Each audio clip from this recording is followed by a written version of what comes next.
इस विषय पर भी चर्चा हुई। मैं आपसे निवेदन करना चाहता हूं कि जिस समय बिजनेस एडवाइजरी कमेटी उसमें तय हो कि कौन सा बिल आ रहा है, कैसे आ रहा है, कितना समय लगेगा, उसके हिसाब से जो है तय होना चाहिए। ये अनुसूचित जाति और अनुसूचित जनजातियों से संबंधित बिल है।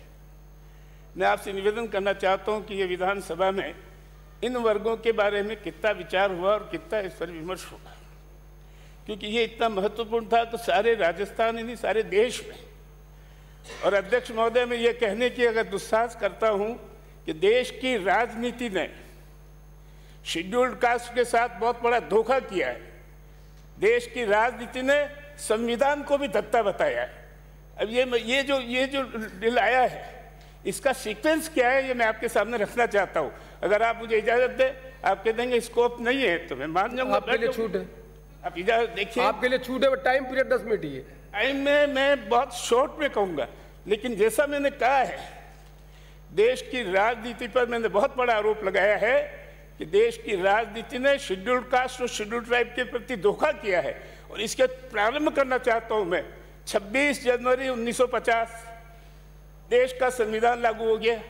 उस संविधान की धारा आर्टिकल 17 में कह दिया गया, abolition of untouchability. Untouchability is abolished and its practice in any form is forbidden. The enforcement of any disability arising out of untouchability shall be an offense punishable in accordance with the law. अभी आखिरी शब्द है, punishable in accordance with the law। अब ये law कब बना? 1950 संविधान लागू हो गया, अनटचेबिलिटी समाप्त हो गई और इस पर कानून बना 1955 में, रिमूवल ऑफ अनटचेबिलिटी एक्ट 1955 में बना। माननीय अध्यक्ष महोदय, 5 साल ये जो आर्टिकल का था ये डेट पड़ा रहा। ये क्या देश की राजनीति ने संविधान को दत्ता नहीं बताया? आखिर इस पर विचार होना चाहिए, संविधान लागू होने ही नहीं। ये इतनी विभत्स और भयावह समस्या है अस्पृश्यता की, इस पर प्राथमिकता से ध्यान देना चाहिए। ठीक, अनटचेबिलिटी एक्ट आ गया, लागू हो गया, उसमें कई कमियां थी। उन कमियों के आधार पर फिर से विचार हुआ और फिर से विचार होने के बाद protection of civil rights act आया, बिल आया। इस बिल को देखते देखते 76 में वापस बना, 76 में जो ये विचार हुआ, 76 में बनने के बाद protection of civil rights act बना, एक्ट लागू हो गया। इसके बाद भी इस पर जो है क्रियान्विति जो हुई वो संतोषप्रदक नहीं हुई थी, और संतोषप्रदक नहीं होने के कारण 89 में पार्लियामेंट में फिर विचार हुआ और उस विचार से आया आपके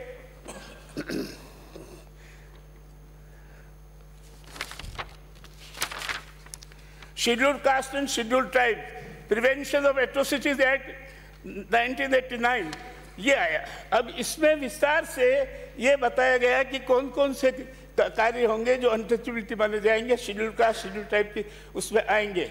उसकी वजह से सारे देश में, अभी जैसे प्रतिपक्ष के नेता कुछ स्टेट्स का जो उदाहरण दे रहे थे, वो उदाहरण था कि सारे देश में इस एक्ट के अंतर्गत अपने अपने प्रांतों में एक्ट बने। राजस्थान में ये कमी रही थी और इसलिए मैंने जैसा परसों कहा था, मैं धन्यवाद देता हूँ कि ये कमी पूरी कर रहे।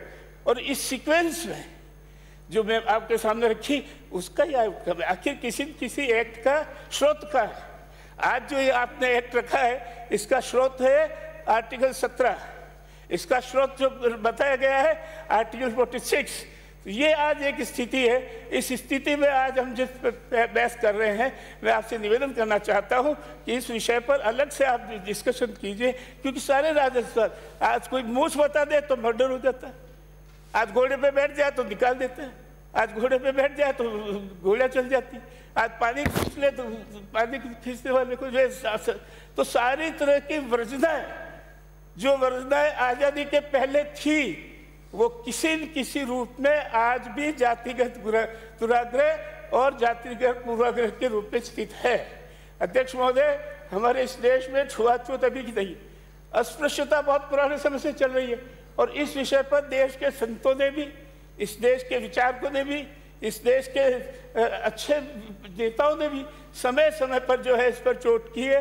राजा राम मोहन से लगाकर महर्षि दयानंद और डॉक्टर अम्बेडकर तक अगर हम जाए तो अनटचेबल पहले में बहुत कुछ कहा गया है और बहुत कुछ इसको समाप्त करने के लिए कहा गया है, लेकिन क्या आज अनटचेबिलिटी खत्म हो गई?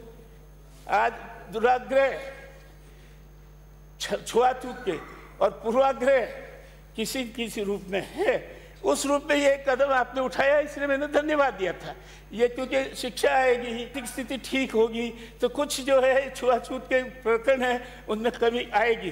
तो मैं आपसे निवेदन करना चाहता हूँ आज कि ये बिल तो पास होगा, मैं समर्थन भी करता हूँ, लेकिन अलग से एक दिन आप शेड्यूल कास्ट, शेड्यूल ट्राइब की समस्याओं और इसके आज तक की हुई प्रगति के बारे में विचार करने के लिए सेशन बुलाइए। ये मेरा आपसे निवेदन है। जय हिंद, जय भारत। हमारे मंत्री जी।